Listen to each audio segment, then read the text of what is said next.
Hello friends, मैं दीपक कुमार आज आप सबको एसएससी एलडीसी का क्वेश्चन बताने जा रहा हूं जो 1/7/2019 को आ चुका है एग्ज़ाम में। फर्स्ट क्वेश्चन है जिसमें समषटभुज आकार के खेत का क्षेत्रफल 24√3 मीटर स्क्वायर है, तो इसके चारों ओर बाड़ लगाने का क्षेत्रफल क्या होगा। तो जो समषटभुज का होता है इसमें 6 ट्रायंगल जो होते हैं, 6 त्रिभुज इक्वलेटरल ट्रायंगल समबाहु त्रिभुज होता है, तो इसलिए इसका क्षेत्रफल होगा 6√3/4 गुना भुजा स्क्वायर बराबर 24√3। जब इसको सोल्व करेंगे हम तो ए स्क्वायर इजकल टू 4 × 4 1600 यानी ए इजकल टू 40 मीटर। तो यहाँ से जो परिमाप होगा उसी के चारों ओर हम सबको बाड़ लगाना है, तो 40 गुना 6 हो जाएंगे। यहाँ पर कितना 6 भुजा रहता है इसलिए 6 से गुना करेंगे हम तो 240 मीटर। तो इसमें जो खर्च होगा 240 गुना 1 मीटर स्क्वायर का खर्च कितना है 18.50 रुपया, तो इतना का खर्च 18.50 से गुना कर देंगे। अब इसको मल्टीप्लाई करते हैं तो 24 25 20 से बाकी 12 24 63 24 80 92 से और 12 204 24 और 20 44, इतना हो गया। ये फर्स्ट क्वेश्चन था। नेक्स्ट आते हैं तो नेक्स्ट क्वेश्चन है कि एक वृत्त है जिसका व्यास एडी है और केंद्र ओ है, एसी एक जीवा है। फिगर में आते हैं ओ केंद्र है, एडी व्यास है, एसी एक जीवा है, ये एसी एक जीवा हो गया। इसमें बी बिंदु इस प्रकार है कि ओ बी 5 सेंटीमीटर और ओ बी है 60, ओ बी है 60 डिग्री है और ये 5 दिया हुआ है, ओ बी बराबर 5 दिया है और डी ओ सी बराबर 60 दिया है, डी ओ सी ये डी ओ सी बराबर 60 दिया हुआ है। तब जब हम इसको मिला देते हैं ये 60 डिग्री दिया है। ये अर्धवृत्त का कोण होता है, तो ये अर्धवृत्त का कोण कितना होता है 90 डिग्री होता है, तो ये पूरा 90 डिग्री है। ये 60 है ये और ये त्रिज्या से बराबर है, तो जब ये 60 है तो ये दोनों कोण ही बराबर होगा यानी 120 आना चाहिए, तो ये दोनों कोण बराबर लेंगे तो कितना लेंगे 60 60 हो जाएगा। ये 60 है तो ये एंगल ये वाला 30 डिग्री होगा। अब ये 5 दिया हुआ है, हमको निकालना है BC और ये 60 है तो ये एंगल कितना हो जाएगा, ये एंगल 120 डिग्री। जब ये 120 है ये 30 है तो ये भी 30 डिग्री हो जाएगा। तो इस ट्रायंगल में हम आते हैं कि ये दोनों जो कोण है बराबर है, तो ये भुजा और ये भुजा बराबर हो गया यानी BC बराबर OB यानी 5 सेंटीमीटर हो जाएगा। अब नेक्स्ट क्वेश्चन है कि ए और बी किसी कार्य को 25 दिनों में कर सकते हैं और ए अकेले 33.1/3% काम को कर सकता है 15 दिन में, तो इसका जो वैल्यू होता है 100/3% यानी कि 1/3 हो गया, 15 दिन में कर सकता है। तो बी किसी काम को करता है 15 गुना 3 हो जाएगा, 1/3 काम को 15 दिन में, तो एक काम को ये करेगा 45 दिन में। अब ये दोनों का जो काम होगा, अब ये जो दोनों का काम मानते हैं हम, ये दोनों कैल्शियम लेंगे 25 25 9 2 25 225 हो जाएगा, 25 9 2 25 और बी का जो इफिशियंसी हो जाएगा 45 यानी 5 हो जाएगा। अब बी का वैल्यू 5 है तो ए का वैल्यू कितना हो जाएगा 9 आना है तो 4 हो जाएगा, तो ए का जो इफिशियंसी है 4 है, तो बी कितना काम करना है 4/15 भाग, तो 225 के 4/15 भाग करना है और ए एक दिन में कितना करता है 4 करता है, तो इसको सॉल्व कर देंगे 15 9 225 यानी 15 गुना 15 15 गुना 15 225, 15 दिन में काम कर रहा है, यही आंसर हो जाएगा। नेक्स्ट क्वेश्चन है पर एक बिंदु ए से वृत्त पर ए बी और AC 2 स्पर्श रेखा खींचा गया है। ए से ये ए बिंदु है, ए से 2 रेखा खींचे हैं AB और AC, इस तरह से खींचा गया है कि BAC ये 40 डिग्री है और एक जीवा CP को BA के समानांतर खींचा गया, BA के समानांतर एक जीवा खींचा गया है, ये CP खींचा गया है। तो हमें निकालना है CBP, निकालना है CBP। ये कौन निकालना है हमें? तो ये 40 है, तो ये बाह्य बिंदु से जब स्पर्श रेखा खींचा जाता है तो दोनों आपस में बराबर होता है, तो इसीलिए दोनों कोण ही बराबर हो जाएगा। ये 40 है तो ये दोनों बराबर बराबर 70-70 हो जाएगा, क्योंकि तीनों कोण का जोड़ 180 होना चाहिए। ये 70 है तो ये 70 है तो ये भी 70 हो जाता है। ये प्रॉपर्टी है, गुण होता है, ये सर्कल का ये गुण होता है, वृत्त का एक गुण होता है। जब ये 70 है, ये 70 है, अब ये समानांतर है, ये रेखा और ये रेखा समानांतर, तो ये 40 होगा तो ये भी 40 होगा। ये कौन मान लेते हैं अब x, इसको निकालना है हमें, ये y को निकालना है। ये x पता लग जाएगा तो ये पता लग जाएगा इस त्रिभुज में। तो हम जानते हैं कि एक बिंदु पर एक रेखा पर तीनों कोण का जोड़ 180 डिग्री होता है।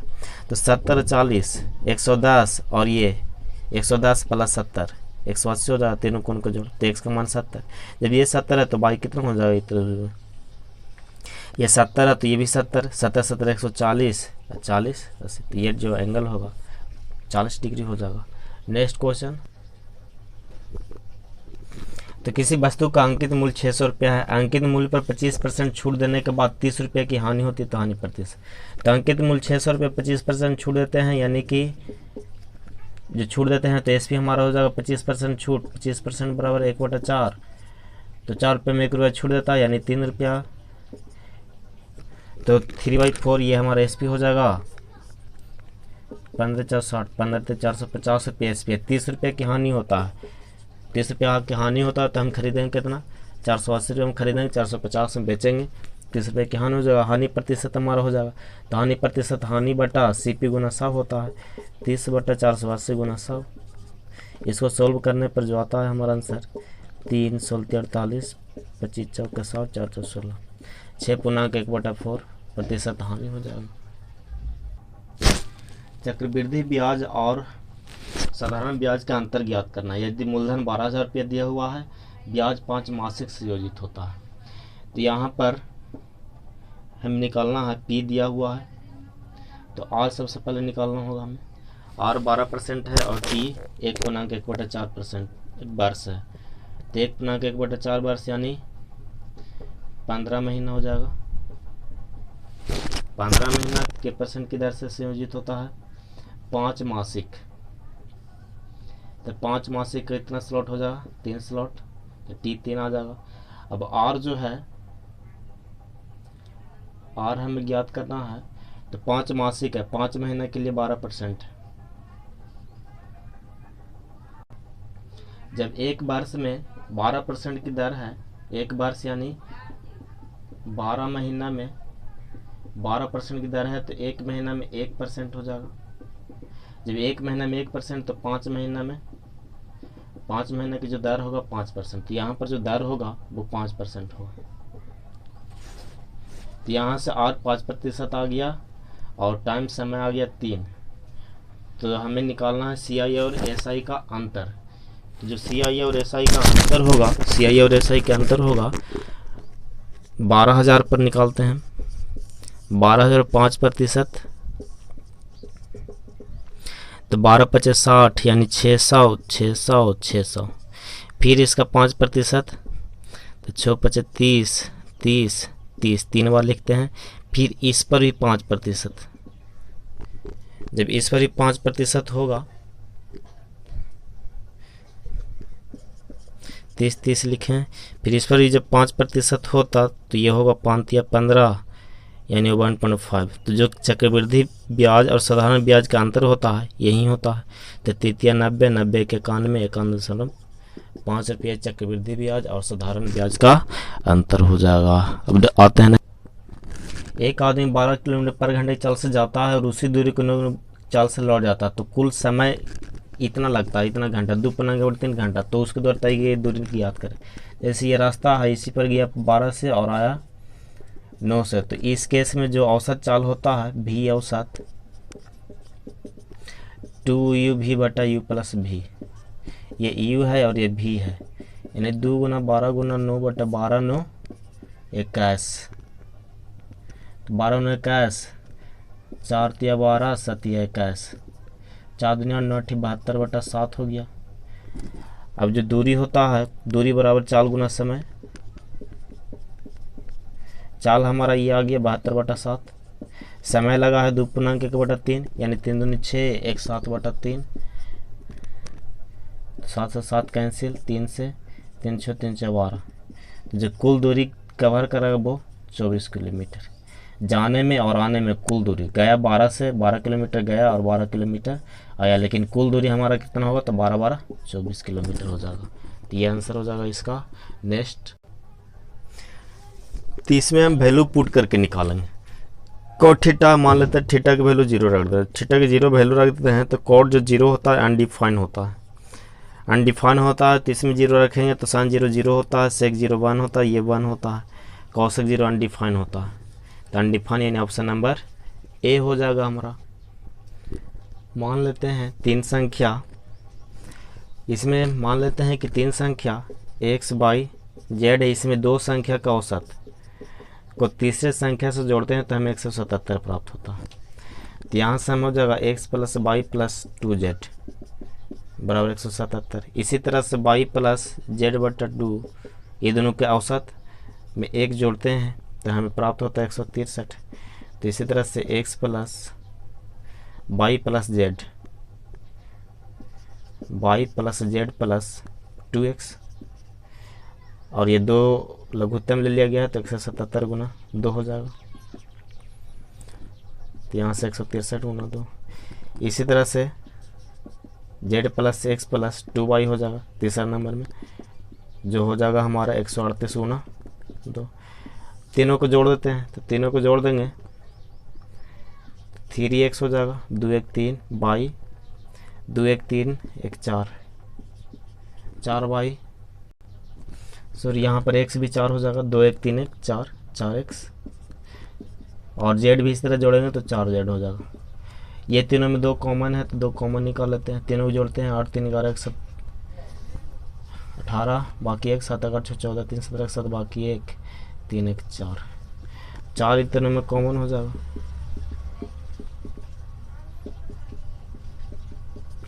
तो 2 दूनी 4, फिर 2 से 1 कटता है, 2 दूनी 4, 2 ते 6, 2 9 18, तो x + y + z का वैल्यू आ गया 239। अब इसमें से इसमें घटा देंगे हम, ये आता है 7 14 4, बाकी 1 7 34 1 35, तो x + y है तो 2 में से 1 जाएगा, तो z का वैल्यू हमारा निकल जाएगा, z का वैल्यू आ जाएगा, इसमें से इसमें घटा देंगे तो 14 में से 9 9 5 14, 4 में से 3 1, और 3 में से 2 1, z का वैल्यू निकल गया। अब अगर हमें x निकालना है तो x निकालने के लिए हमें घटाना पड़ेगा इसमें से इसमें, यानी 3 दूनी 6 16 दूनी 32, 326 में से हमें घटाना पड़ेगा कितना, तो 16 में से 9 9 7 16, 11 में से 3 8, 87 हो गया। y निकालने के लिए हमें इसमें से घटाना पड़ेगा, 13 26 1 37, तो y = हो जाएगा 16 9 7 16, और 6 में से 3 3, 2 में से 2 0, जिसमें सबसे बड़ा ये हो गया और सबसे छोटा का औसत निकालने का रहा, तो 115 + 37/2, 7 5 12 2, बाकी 1 11 3 14 1 15/2, यानी 2 7 14 2 6 12, ये जो औसत होगा 76 हो जाएगा आंसर इसका।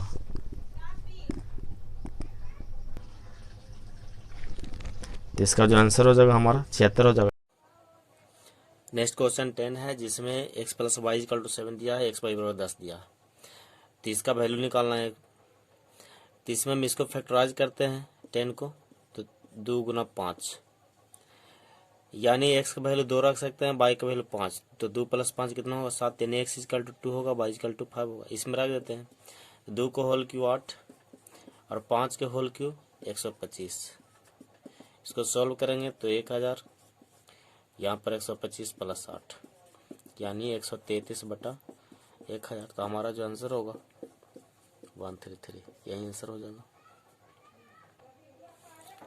इसमें दिया हुआ है कि एक आदमी अपनी आमदनी का 72% खर्च करता है, जैसे 100 रुपये उसको इनकम है तो 72 रुपये खर्च करेगा, तो बचत कितना हो जाएगा, ये आमदनी है, तो बचत उसको हो जाएगा 28 रुपया।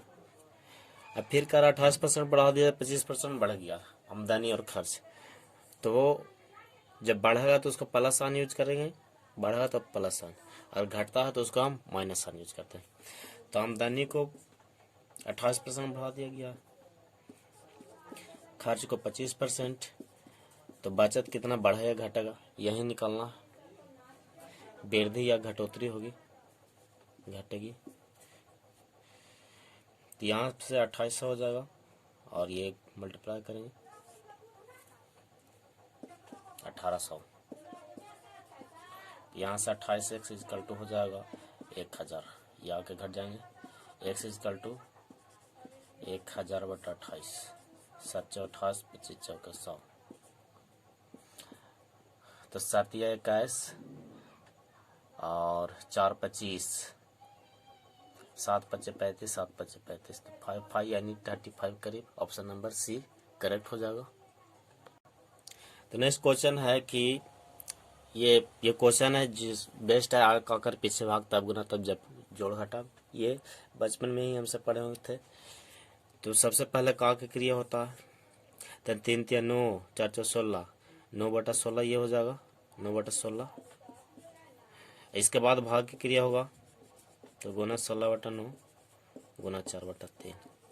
यहाँ पर भी का की क्रिया,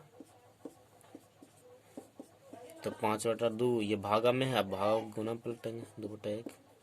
यहाँ पर भी का की क्रिया होगा,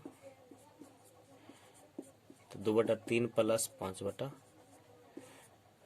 इसके बाद आ जाता है 3 3 9, 4 से 4 कैंसिल, 16/9 प्लस 5 माइनस 18 हो जाएगा, एलसीएम 9, 3 दूनी 6 प्लस 5, लघुत्तम लेते हैं 9, तो 16 प्लस 45, 6 5 30,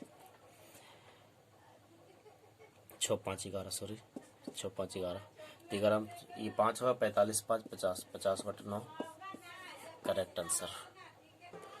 नेक्स्ट क्वेश्चन दिया हुआ है, नोट अंक की एक संख्या है जो 88 से विभाजित है, तो इसका मान ज्ञात करना है। तो 88 से विभाजित है तो 88 यानी 8 गुना 11 हो सकता है, यानी ये जो नंबर है 8 से भी विभाजित होगा और 11 से भी विभाजित होगा, 4 3 1 1 1। तो 8 से विभाजितता का रूल जानते हैं कि लास्ट 3 डिजिट अगर कट गया 8 से तो वो कट जाएगा। तो सबसे पहले बाई का मान छोटा है तो 0 से चेक करेंगे, तो 502 नहीं कटेगा, 8 6 48, 2 पर फिर 48 2 50, तो 22 फिर नहीं कटेगा, तो फिर 1 रखते हैं, 8 6 48, 3 51, 53 2 32 8 32, यानी बाई का वैल्यू हम कितना रखेंगे, 1 रखेंगे। अब 11 से विभाजित होता है कि, तो 11 से विभाजित होने के लिए अल्टरनेट प्लस माइनस अल्टरनेट जोड़ते हैं, इसका अंतर अगर 11 से विभाजित है तो वो विभाजित हो जाएगा, नहीं तो नहीं होगा। तो 4 1 5 5 10 2 12, 12 प्लस 1 हो गया, इधर 3 1 4 4 8 1 9, ये दोनों का अंतर 11 से विभाजित होना चाहिए, तो 12, ये 20 अगर लेते हैं और ये 9 लेते हैं तो 20 9 11, 11 अंतर हो जाएगा जो विभाजित है, तो इसलिए x का वैल्यू कितना होगा, 12 8 20, 8 हो जाएगा। तो यहाँ से हम 3x माइनस 2y का वैल्यू निकालते हैं, तो 3x, x का वैल्यू 8, 8 × 24, y का वैल्यू कितना आ चुका है 1 2, 24 में से 2 22, तो option number A is correct. इस क्वेश्चन में ABCD को इतना के अनुपात में बांटना था, इतना रुपया को, लेकिन गलती से इतना के अनुपात में बांट दिया गया है, तो कितना किसको ज़्यादा मिला कम मिला यही हमको बताना। तो ये पूरा कितना है, 4 3 7 5 12 8 20, 20 है, यानी 4 3 20, कितना बार कटेगा, 2 दूनी 4, 2 कने 2 8 16, 218, 1 यूनिट का वैल्यू ये हो गया। तो ए को कितना मिल जाएगा, 18 3 54, इतना गुना 3 2 3 6, बी को मिल जाएगा इतना गुना 4, सी को और डी को मिल जाएगा इतना गुना 8, 18 8 44, और 8 दूनी 16 1744। अब गलती से इस अनुपात में बांट दिया गया, तो इस सब का एलसीएम कितना हो जाएगा, ये दोनों का एलसीएम 8, 8 पर 40 120, 120 इसमें गुना कर देंगे तो 3 चौक 12 40 हो गया, इसका 4 तिया 12 30, 24, 8 पर 40, इतना अनुपात में हो गया। टोटल वैल्यू कितना हो गया 5 4 9 109, 109 यूनिट का वैल्यू कितना है, 109 यूनिट का वैल्यू जो हमारा है 4360, 109 आ गया जोड़ के, इसका वैल्यू 4360, ये 4 बार गुना है 40, यानी 40 से बढ़ जाएगा तो 1600, ये 1200, 24 96, 960, ये 1560।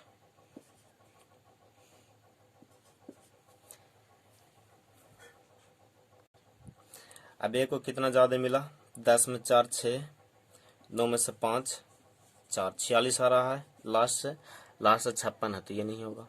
बी चेक करते हैं, बी में कितना है 1200, ये 10 में से 2 8, अब ये 9 9 में 7 2, ये 28 आया, लास्ट में 28 नहीं है, ये ख़त्म।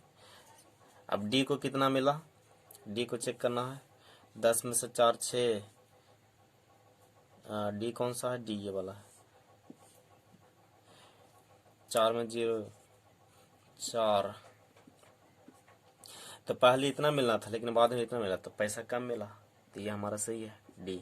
ध्यान देना है सी में डी का ऑप्शन दिया हुआ है, तो डी को 1144 रुपया कम मिला। नेक्स्ट क्वेश्चन है कि 72 वस्तुओं को बेचने 60 वस्तुओं के बिक्री मूल्य के बराबर नुकसान हुआ, तो हानि निकालना है। तो इसमें ध्यान देना, यहाँ पर बिक्री मूल्य है, बिक्री मूल्य रहेगा तो ये एसपी हो गया 72, और 8 वस्तु के बराबर कुछ हुआ हानि हुआ, तो हानि जो हुआ 8 वस्तु, तो 72 बेचते हैं तो 8 हुआ हानि हुआ, यानी सीपीएम को कितना है 80 है। अब हानि प्रतिशत निकालना है, तो हानि बटा सीपी गुना 100, तो कितना परसेंट 10%। तो यहाँ पर बिक्री दे रहेगा तो बिक्री लेंगे हम, एसपी लेंगे। अगर मान लेते हैं कि क्रय मूल्य दे रहेगा तो इसका करेक्ट आंसर क्या है, अगर मान लेते हैं कि अब ये क्रय मूल्य दिया रहता तो क्या होता, तो क्रय मूल्य दिया रहता तो ये क्रय मूल्य यहाँ पर लेते हैं 72 क्रय मूल्य होता, ये 8 वस्तु कुछ ही है, तो यहाँ पर अगर सीपी दिया हुआ है, तो अगर सीपी दिया रहा था यहाँ पर तो ये कि बेसिक मेथड होता है यहाँ समाप्त, तो एसपी बराबर सीपी माइनस लॉस होता है, ये फार्मूला है, क्रय मूल्य माइनस हानि। तो यहाँ पर एसपी कितना दे रहा है 72 वस्तु बेचा गया, एसपी जितना खरीदेंगे उतना ही बेचेंगे, ऐसा तो नहीं है कि ज़्यादा बेच देंगे, तो 72 को खरीदें तो 72 ही बेचें, लेकिन लॉस क्या हो गया 8 वस्तु के बराबर लॉस हो गया है। यहाँ पर 8 इधर आएगा, सीपी है, सीपी 72 को खरीदे हैं तो 72 में 60 64 सीपी, 72 एसपी रह गया। यहाँ पर सीपी इधर लेंगे तो सीपी 64 एसपी 72, यहाँ पर एसपी कितना हो जाता 72, सीपी कितना हो जाता 64। यहाँ पर लॉस कितना है हानि, हानि हमारा कितना है 8, यहाँ पर कितना हो जाता हानि प्रतिशत, हानि जो प्रतिशत हो जाता है यहाँ पर 8 बटा सीपी गुना 100, तो 88 64 2 8 25, यानी 12.5% यहाँ पर कुछ हो जाता हानि हो जाता। अगर यहाँ पर क्रय मूल्य रहता तो इस तरह से बेसिक मेथड से हम सब सोल्व कर सकते हैं। नेक्स्ट क्वेश्चन आते हैं, अगला क्वेश्चन है कि ये 0 आ रहा है, यानी ये परिमेय संख्या, ये भी परिमेय, ये भी परिमेय, तीनों परिमेय संख्या होगा। जब ये परिमेय है तो ये भी परिमेय होना चाहिए, तो ये परिमेय होगा तो cos थीटा का वैल्यू कब परिमेय होता है 1/2 पर, तो 1/2 पर जो होता है तो थीटा का वैल्यू पक्का कितना होगा 60 डिग्री, थीटा 60 रख के चेक कर सकते हैं तो 0 आ जाएगा। cos 60 1/2 यानी 1/4 माइनस 5/2 प्लस 2 2 दूनी 4, ये सोल्व करेंगे तो 1 माइनस 5/2 प्लस 2, ये हो गया -2 प्लस 2 0। तो इस तरह से 0 पर 60 सेटिस्फाई कर रहा है, तो इसका वैल्यू निकालेंगे तो cos x 60 होता है 2/√3 और ये होता है 1/√3, तो कट जाएगा, तो ऑप्शन नंबर भी करेक्ट हो जाता। तो नेक्स्ट क्वेश्चन इसको कैसे सॉल्व करेंगे, तो यहाँ पर 8x² है तो इसको हम लिख सकते हैं 4x² प्लस 4x²। अब इसको हम पेयर बनाते हैं, जोड़ा बनाते हैं। तो 4x² के साथ एक्स वाई लेते हैं, -4xy। अब y यहाँ पर है तो y भी लिया जाएगा। फिर 4x² -12x + 9। तो ये जो हमारा हो जाएगा 2x - y का होल स्क्वायर, ये 2x - 3 का होल स्क्वायर। अब ये जोड़ के 0 है तो ये भी 0 के बराबर होगा, ये भी 0 के बराबर। तो 2x - y बराबर 0 और 2x - 3 बराबर 0। तो यहाँ से 2x = y, यहाँ से 2x बराबर 3। तो इस तरह से यहाँ से x बराबर 3/2, तो y बराबर 2x है, यानी 3 है। तो y का मान कितना हो जाएगा? 3। अब हमें इस क्वेश्चन में कुछ मान ज्ञात करना है। तो 4x - 5y का मान निकालना है। वैल्यू रखते हैं। तो 4x, 4 × 3/2 यानी 4 × 12 हो जाएगा, 5 × 15। सॉरी, क्वेश्चन में यहाँ पर 14x - 5y है। तो 14x है, यानी 2 × 7 = 14, 14x, 14 × 3/2 -5 × 3 यानी 21 - 15, 15 × 6 = 21। तो हमारा जो आंसर होगा वो कितना होगा? बी। अब आते हैं नेक्स्ट क्वेश्चन पर। इस क्वेश्चन में एक त्रिभुज ABC दिया हुआ है, जिसमें AB और AC को AB D और E तक बढ़ाया, D है E तक बढ़ाया। इसमें फिर CBD और BCE का समद्विभाजक, CBD ये हुआ समद्विभाजक, और BCE का समद्विभाजक ये हुआ, इसको तो P पर तो ये निकालना, जहाँ पर A पर के दिया हुआ है 72 डिग्री। तो P = होता है 90 + a/2। ये ध्यान देना, 90 + 72 क्या था? तो 90 + 36। बाहर है तो माइनस में होता है, 90 - 36, 54 डिग्री। बाहर जाता है तो परिवार घटता है, लेकिन अंदर आता है तो परिवार बढ़ता है। तो इसके हिसाब से अगर अंदर आता तो क्या होता? अगर अंदर ये बाइसेक्ट करता है इस एंगल को, तो यहाँ पर जो फार्मूला होता है 90 + a/2। तो अंदर में 90 + a/2 और बाहर में 90 - a/2। तो इस केस में बाहर में पूछ रहा था, तो ये 54 डिग्री हो जाएगा। नेक्स्ट क्वेश्चन पर आते हैं। इसमें तीनों का जोड़ दिया हुआ है 19, x/216 और ये एक दिया हुआ है, इसका वैल्यू निकालना। तो इसमें इसको पहले फैक्टराइज करते हैं।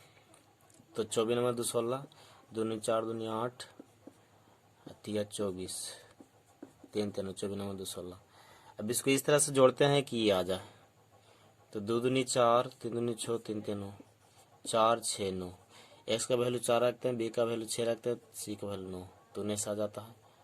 9 × 6 = 15, 4 × 19। अब इसमें जोड़ते हैं 6 × 4 = 24, 9 × 6 = 54 और 9 × 4 = 36, 6 × 4 = 10, 14 बाकी है, 4 × 3 = 7, 5 × 12 = 14, 114। यानी ये जो वैल्यू है हमारा सही है।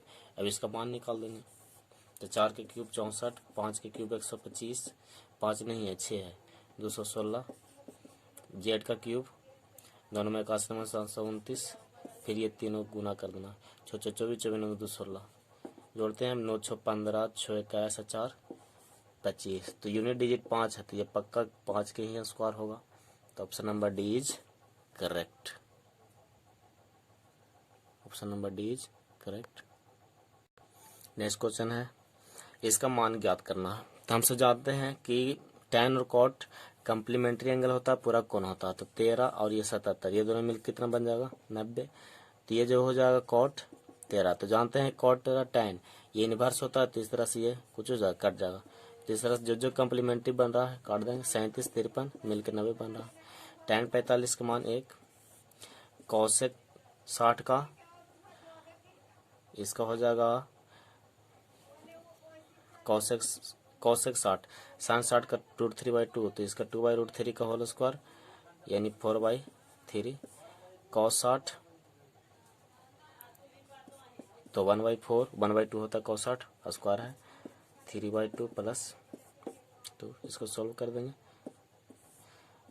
8/3 लघुत्तम में 4, 1 - 6 + 60, तो 8 8 9, 9 में से 6 3, 3/4, 3 से 3 कैंसिल, 4 में 8, तो कितना हो जाएगा? और मैं 2 इसका आंसर हो जाएगा। नेक्स्ट क्वेश्चन पर आते हैं। इस क्वेश्चन में ABC एक त्रिभुज दिया गया है जिसमें AB पर D इस प्रकार है कि BD 2। तो फिगर सबसे पहले बनाते हैं इस क्वेश्चन का। AB पर D एक बिंदु है और BC पर एक बिंदु है। D है जो AC किसके है? पैरेलल है। BD बराबर 2 दिया गया है, ये 2 है और DA कितना है? 3 है। AC बराबर 4 दिया गया है, तो यहाँ से AB कितना हो जाएगा? 5। तो हम जानते हैं कि त्रिभुज का क्षेत्रफल होता है वो भुजा के स्क्वायर के बराबर होता है। तो इसका भुजा कितना हो गया? 2, तो 2 का स्क्वायर ये 4 हो गया। बड़का त्रिभुज का क्षेत्रफल की बात करें तो 2 ये कितना है? 5 है, तो 5 का स्क्वायर 25। ये बड़ा वाला त्रिभुज, क्योंकि ये दोनों ट्रायंगल को चाहिए समरूप है, सिमिलर है तो ये सेम, ये सिमिलर भुजा है, तो इसके हम स्क्वायर के ले लेंगे। तो इस तरह से 4 हो गया, बड़का का 25 हो गया, तो 25 में 4 ये कितना हो जाएगा? 21। तो त्रिभुज और समांतर चतुर्भुज का अनुपात कितना होगा? 4:21। Option number A is correct. तो सिर्फ पाई चार्ट नहीं, बार ग्राफ था जिसको हम छोड़ दिए हैं, उस पर 4 क्वेश्चन बेस्ड था 22 से 25 तक। तो इस तरह से आप अप्रोच बनाए रखें और एग्जाम में क्वालिफाई करें, और हमारे चैनल को सब्सक्राइब और लाइक ज़रूर करें। जय हिंद, जय भारत।